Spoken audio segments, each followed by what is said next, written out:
Адам өмірі отбасынан басталады. Азамат болып қалыптасуы да осында өрбиді.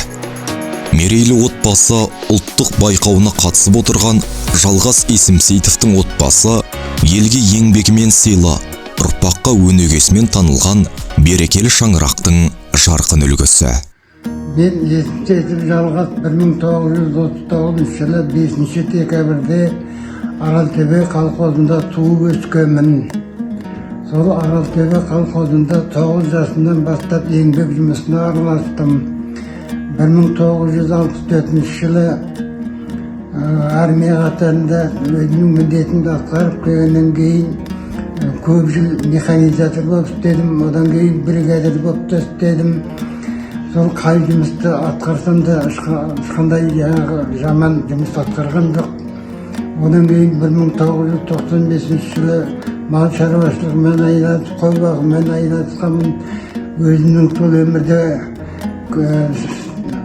болған тәжірибелердің барлығын өзімнің балаларыма үйретумен болдым.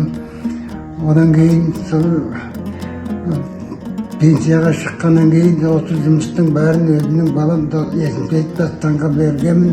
Қазір сол Есімсейтов Дастан өзінің жаңағы фирмадағы жұмыстарын атқарып жүр. Еңбегіңмен ел таныр дейді дана қазақ.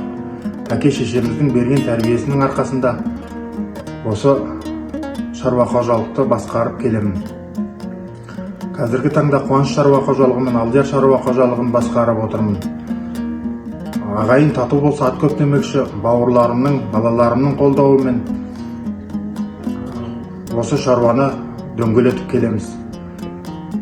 Бұл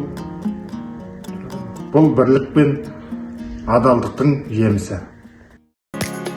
Жалғас Есімсейтовтың шаңырағы тек жақындар үшін емес, жалпы ауыл аймаққа үлгі боларлық отбасылардың бірі. Олардың тату тәтті өмірі, өмірге деген оң көзқарасы, еңбек пен бірлікке негізделген күнделікті тіршілігі кез келген жанда сүйсіндіреді.